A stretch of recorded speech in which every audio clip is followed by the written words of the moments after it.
depois do nosso ministério, né? E aqui nós estamos para a honra e glória do Santo Nome do Senhor. Vamos contar também? Sou o Wesley Hugo, da Assembleia de Deus Missionário, do Justo Carone, sou o presidente do pastor Joacim, vice-pastor Reginaldo, e um dos pastores, o pastor Anaís, então o nosso evangelista, Deus, e ficou no Abraão, né? Diz assim, Romanos capítulo 5, versículo 18. Estou acompanhado nesse assunto do meu avô Antônio, está lá no meu escondido, meu avô Antônio, e o meu primo, que é qual o pastor André, da geração da Senhoria, José Carlos. Pois assim como por uma só ofensa veio o juízo sobre todos os homens para a condenação, assim também por um só ato de justiça veio a graça sobre todos os homens para a justificação de vida. Vamos estar repetindo por gentileza esse versículo 18 de Romanos 5:3, por gentileza? 1, 2, 3. Veio o juízo sobre todos os homens para a condenação. Assim também por um só ato de justiça veio a graça sobre todos os homens para a justificação de vida. Glória a Deus. Depois deixa eu mostrar essa coisa que está bendizendo o Senhor. Costumo, né, irmãos, entrar em introdução, depois da ministração. Vamos correr um pouco, né, porque a hora nos espera, e entrar diretamente na ministração, na pregação, diretamente. Aqui, né, acerca da posição da ceia, que veio nos relatar que através de um homem veio a ofensa, que nos traria a condenação, ou seja, o inferno, também sabemos disso, que nos traria consequências sem doar o inferno, a condenação de nós irmos para o inferno. Através de um homem veio essa ofensa, onde acabamos de ler nessa noite. Mas também, através de um outro homem, veio a oportunidade, através de uma justiça, um ato de justiça, veio a graça, a salvação. Por intermédio de Adão, veio a ofensa que nos traria para a condenação, nos condenaria para a condenação, para o inferno. E através de um outro homem, Jesus Cristo, através do ato de justiça, veio a graça, de a qual sabemos, graça significa um favor imerecido, um amor, uma misericórdia que a qual nós não merecemos, que é qual é de Jesus. Bem nos relatando acerca de algo que aconteceu lá nos céus, voltando um pouquinho, depois retornando aqui, que a qual houve algo, uma tragédia no céu, no mesmo mundo, que a qual os irmãos bem conhecem a palavra, nos relata um pouco, não tão detalhadamente, no profeta de Isaías, no livro de Isaías, no seu capítulo 14, versículo 12 em diante, também em Ezequiel, capítulo 28, versículo 14 em diante, que é qual vai se referir ao homem que era chamado Lúcifer. Não é Lucifer, a expressão é Lúcifer, que é qual hoje em dia é o diabo, mas antes era Lúcifer, que a qual significa anjo de luz. Este era o diabo, que anteriormente era Lúcifer. Ali nos céus, ele deixou um ego, uma soberba, uma ganância crescer em seu coração, que a qual já no seu coração já dizia: eu serei elevado mais alto do que Jesus, serei mais poderoso do que a ele. E ali ele continuou no céu, pela continuidade dele no céu, pela visão espiritual, cremos que já era uma oportunidade de Deus para Lúcifer. Por quê? Porque quando cresceu uma ganância soberba no coração do Lúcifer, um dos anjos mais bonitos, dos mais fortes, Deus poderia muito bem lançar ele do céu, mas não deixou ele crescer com aquela ganância, com aquela soberba. Creio que por esse período que Deus deixou ele lá no céu, já era uma oportunidade, mas ele infelizmente não aproveitou esta oportunidade. E assim, além de ele crescer com aquela soberba no seu coração, ele acarretou a terça parte dos anjos dos céus. E o que acontece? Deus pega Lúcifer, que a qual é transfigurado em diabo, e assim lança Lúcifer, que a qual é o diabo, para o abismo, juntamente com o seu exército, que a qual ele fez a cabeça de outro, fez a cabeça dos anjos. Nesta parte já podemos entender que a qual há muitas rebeliões, e Deus não está em rebeliões, e rebeliões não é de hoje em dia, é desde lá dos céus. Houve a rebelião em que a qual Lúcifer queria ser maior do que Deus, e além de ele querer ser maior do que Deus, fez céus. Vivemos no meio de uma nova geração em que a qual quantos têm trazido rebelião para dentro da igreja. O irmão cometeu um tal pecado, precisa passar por um período de disciplina. Não, eu não quero disciplina não. Aí sai do próprio ministério e lá na frente abre outro sem a direção de Deus. Ei, você acha que Deus vai estar nisso? Repito, Deus não está no meio de rebelião. Se está em rebelião, Deus está bem longe disto.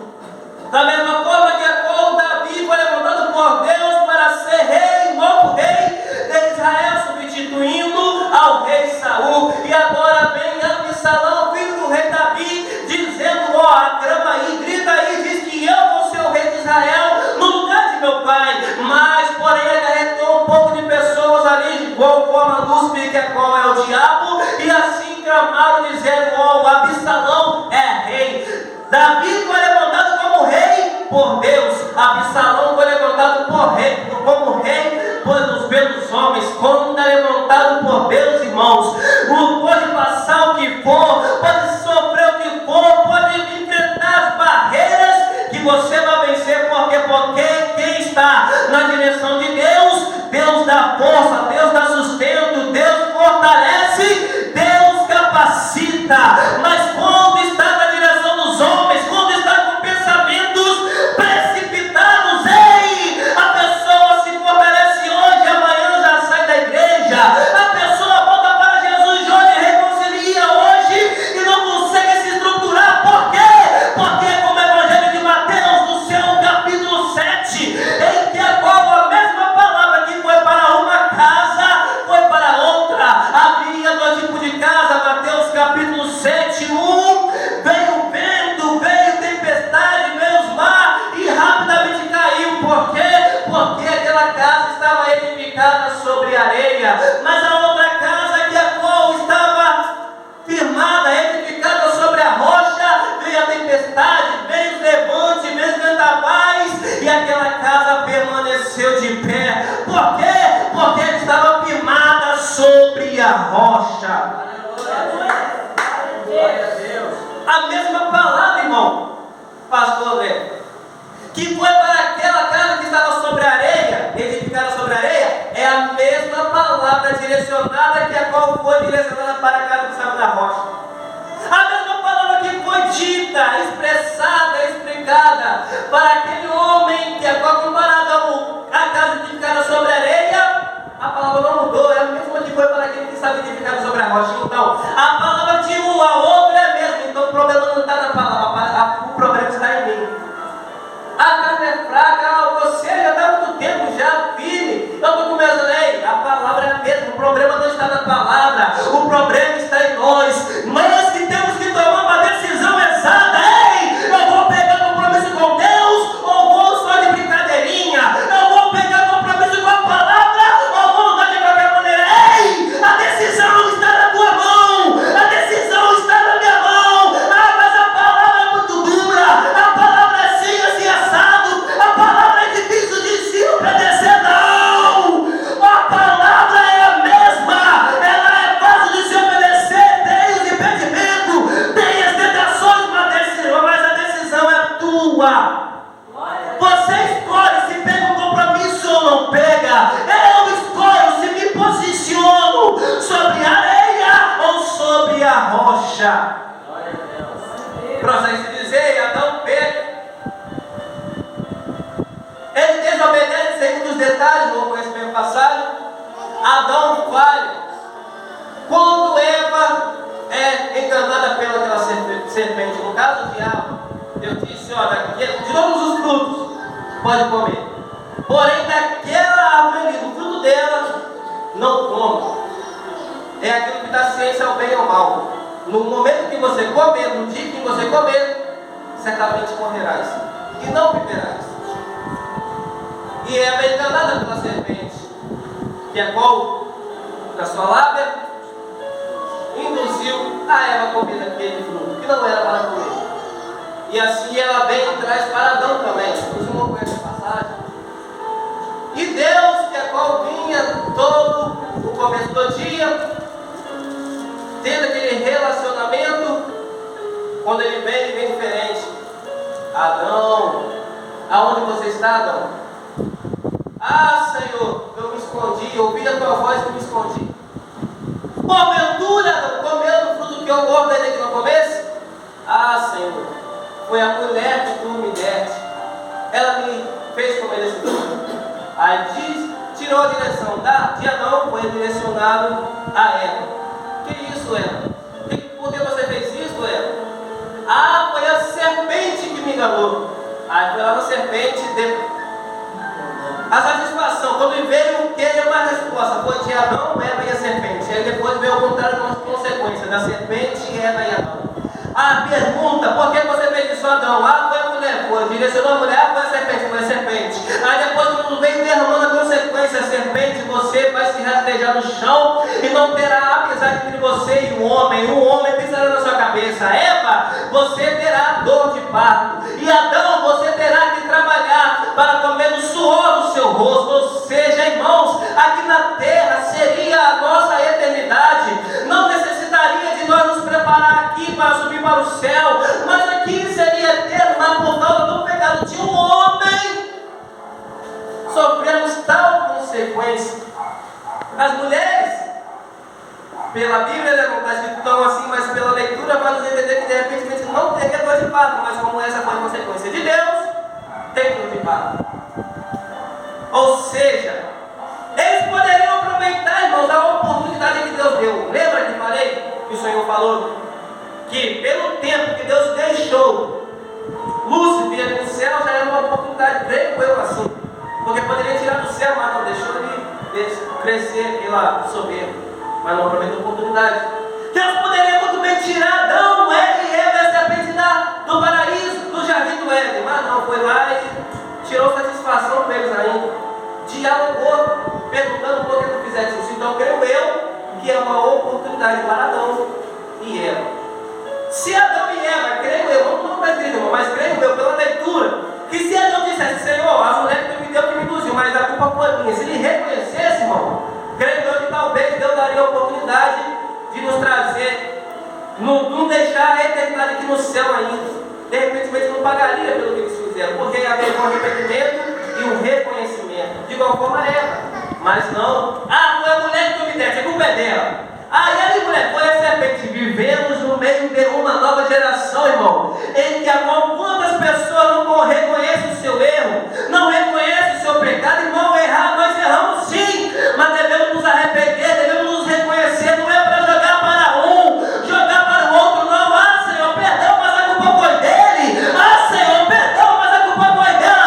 Ei, a culpa foi minha, a culpa foi tua. Por quê? Porque Satanás não nos obriga a fazer alguma coisa, não, negativo. Satanás não pega no teu braço e te arrasta a pecar, não. Mas ele te mostra o caminho. Você vai se você quiser. Você erra se você quiser. Você cantará, você para se você quiser, irmão. Eu prego se eu quiser. Tem as oferendas, tem as bandejas, mas eu só vou se eu quiser. A decisão é tua.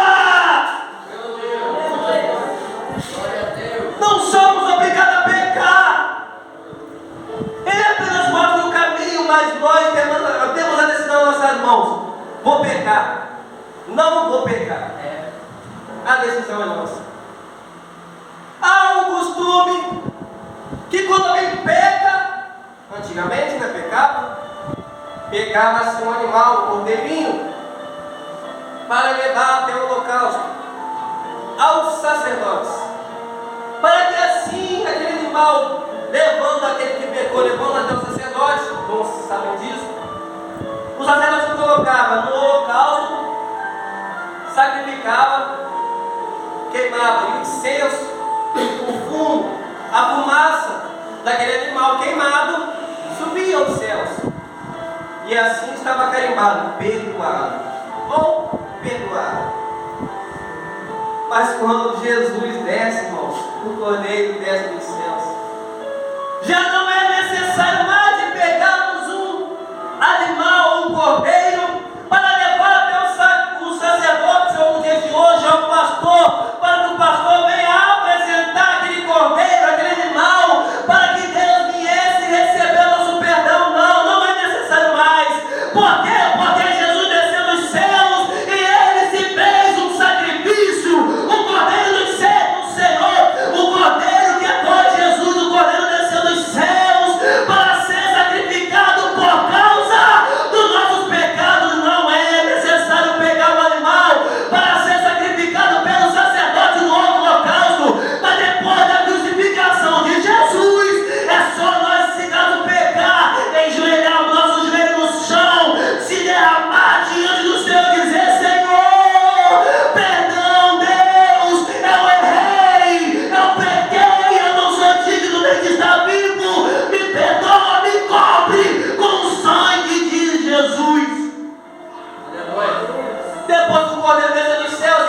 ajoelharmos no chão, nos arrependendo diante do Senhor.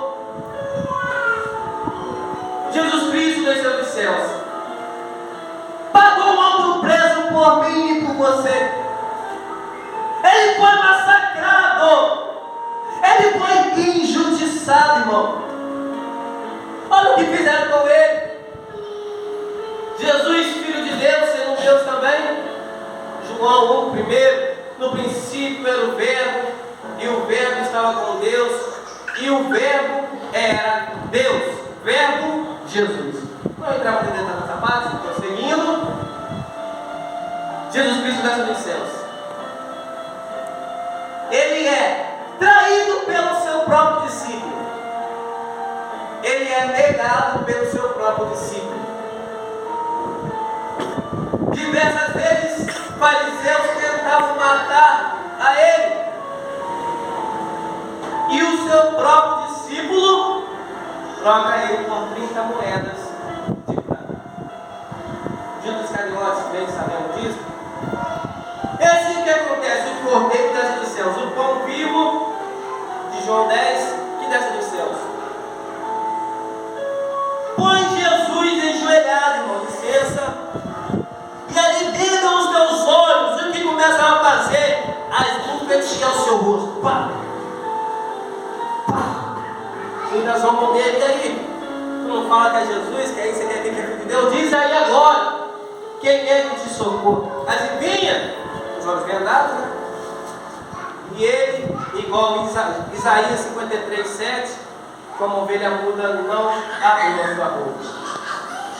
Como animal indo até o matador, não abriu a sua boca. Ficou em silêncio.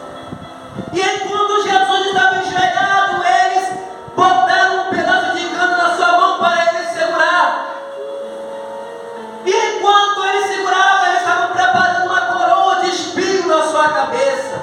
E quando terminaram de preparar aquela coroa de espinho, olha o que o cordeiro, o pão que desceu do céu, pagou por mim, pagou por você, irmão. É enquanto ele estava enjoelhado, segurando um pedaço de cana, preparava uma coroa de espinho. Quando terminaram de preparar aquela coroa de espinho, a Bíblia fala que eles pegaram aquele pedaço de cana com violência da mão de Jesus e começaram a bater na cabeça dele. Pá! Estando com a coroa de espinho, irmão, na cabeça dele com um pedaço de cana. Pá! Imagine a dor que o nosso Jesus sentiu. Isaías 53, 7, novamente, como ovelha muda, ele não abriu a sua boca. Não satisfeito com apenas aquilo, abriram a sua túnica, rasgaram a sua túnica e pegaram o chicote e começaram a chicotear o seu lombo. Pá! Pá!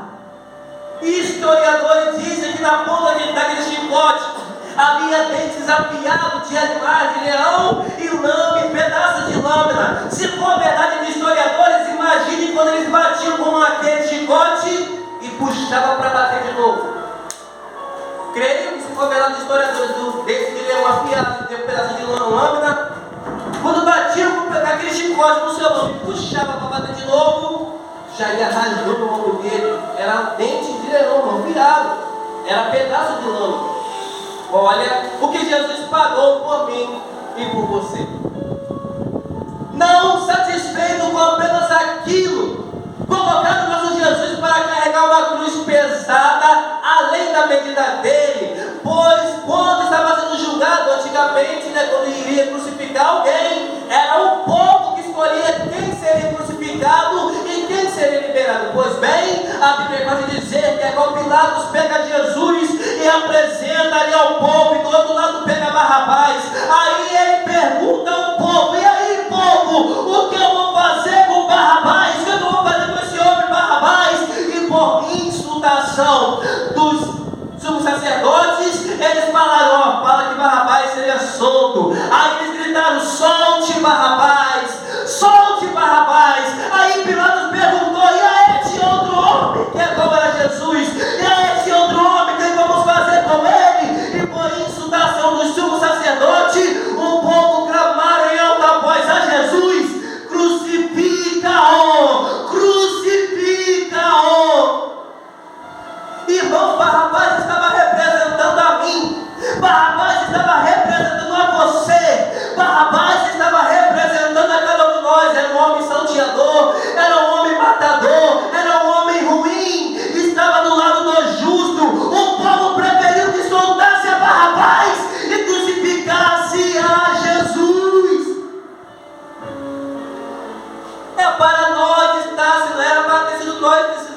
crucificado na representação de Barrabás. Embora estava tudo nos projetos de Deus, Jesus já desceu dos céus para isso mesmo, com esse propósito de pagar um alto preço por cada um de nós. E assim Jesus passou pelo procedimento que já foi até dito, bateram um pedaço de na sua cabeça por fora, ficar aquela coroa de espinho, chicotearam os seus ombros, colocaram para carregar uma cruz pesada, e não satisfeito com apenas aquilo, deitaram ele na cruz. Aí ficou na mão, pá, aquele pregão. Na outra mão, pá. Não satisfeito com apenas isso, foi lá no pé, pá. Aí no outro pé, pá. Aí levantaram aquela cruz.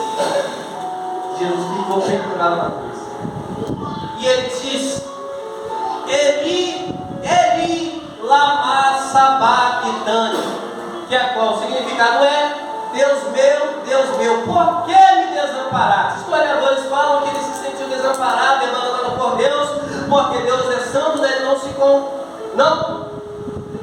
ele não está no meio de pecado, ele é santo, ele é justo. Então Jesus estava carregando o nosso pecado, as nossas enfermidades, as nossas dores. Isaías 53 fala um pouco sobre isso também. E ali ele disse, no finalzinho, quando ele pediu água, eles vieram, espremeram a esponja e deram vinagre para ele beber. Ele cuspiu aquele vinagre. E lá no finalzinho, tem a passagem, né? Nessa mesma passagem, pega uma conversa com o ladrão, com o outro, mas não vamos entrar em detalhes. É como o ladrão estava julgando, o outro estava defendendo a Jesus, mas isso não vai entrar ao caso. E lá no finalzinho ele diz: Tetelestai. Tetelestai significa está consumado. Em outras palavras, missão cumprida. Já fiz o que eu vim fazer na terra. Minha missão está cumprida. Aí virou a cabeça e entregou o seu espírito a Deus. A Bíblia fala: ele entregou o seu espírito a Deus. Se ele quisesse, irmãos, ele mesmo disse para os seus discípulos: Jesus vai passar, o Senhor vai passar por isso mesmo, sim, tem que se cumprir a palavra. Depois que o discípulo Pedro corta a orelha de mal, aí Jesus disse: se eu quisesse, eu rogava ao meu pai, agora ele enviava 12 milhões de exércitos de anjos aqui para me defender. Mas Jesus não fez isso, ele estava dentro do propósito da honra.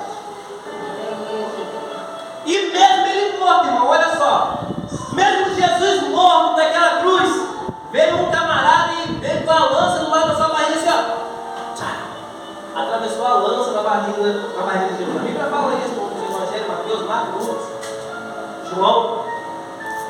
Pegou a cabeçada e ali vazou o sangue dele. O nosso Jesus pagou um alto preço. O nosso Jesus, irmão, ele foi massacrado, ele foi zombado, o nosso Jesus foi humilhado, ele foi crucificado. Mas Mateus capítulo 8, versículo 6, um anjo respondeu a Maria e a outras Marias que vieram perfumar ao corpo de Jesus, e quando olharam para o buraco, para o sepulcro, e o sepulcro estava vazio e com a pedra removida, e o homem, o varão todo de branco, assentado, o Espírito Santo, o varão todo de branco assentado sobre aquela pedra, e ali procurando Jesus, Jesus não está aqui, e aí o varão direcionou uma palavra para ela: estão procurando a Jesus de Nazareno. Mateus 28, versículo 6, ele não está aqui. Por quê? Porque já ressuscitou, como havia dito os profetas antigamente. Jesus foi crucificado, Jesus pagou um alto preço na cruz por cada um de nós, mas ao terceiro dia, Jesus ressuscitou. Ele vive para todos sempre. Por um homem veio a condenação, a ofensa que nos trouxe condenação, mas para um homem veio, através de um ato de justiça, a graça. Poderia muito bem dizer: o anjo pecou, não tem mais projeto para Deus não. Poderiam dizer pô, tem que tirar do jardim do Éden, o projeto de Deus de expandir, multiplicar a humanidade, e pode cancelar esse projeto, Deus. Deus poderia muito bem cancelar.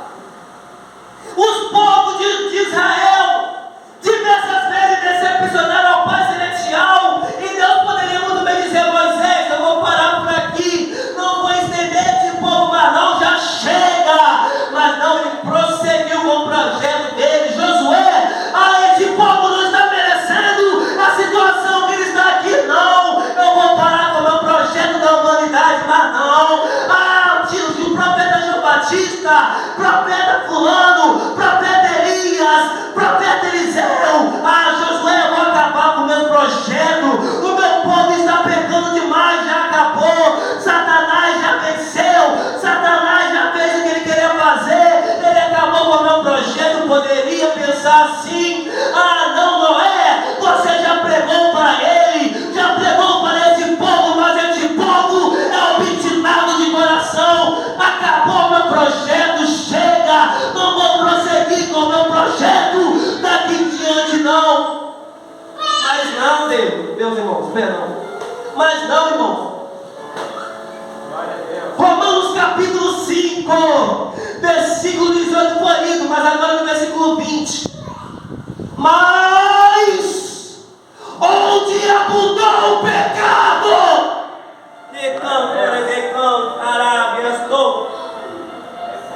aonde abundou o pecado, aonde Satanás fez as suas obras, aonde Satanás destruiu muitos projetos, aonde Satanás carregou mais uma alma, onde abundou o pecado, onde abundou o pecado, superabundou a graça. Jesus abundou, superabundou com a graça, irmão. Satanás não venceu, mas Jesus, através da crucificação que ele veio passar nesta terra, ele trouxe novamente uma reconciliação do homem com Deus. Aonde tinha acabado, quebrado a aliança, Jesus trouxe a reconciliação da aliança. Aleluia. E esse mesmo Jesus, que passou pela crucificação, e hoje estaremos tendo a lembrança e recordação do que ele fez por nós por intermédio da Santa Ceia do Senhor. Esse mesmo Jesus que veio como cordeiro, subiu como cordeiro, mas ele voltará como leão. Uma das epístolas de 1 ao 2 Pedro, se não falha a memória, capítulo 2, versículo 25. E esta é a promessa de meu Pai. Qual? A vida eterna.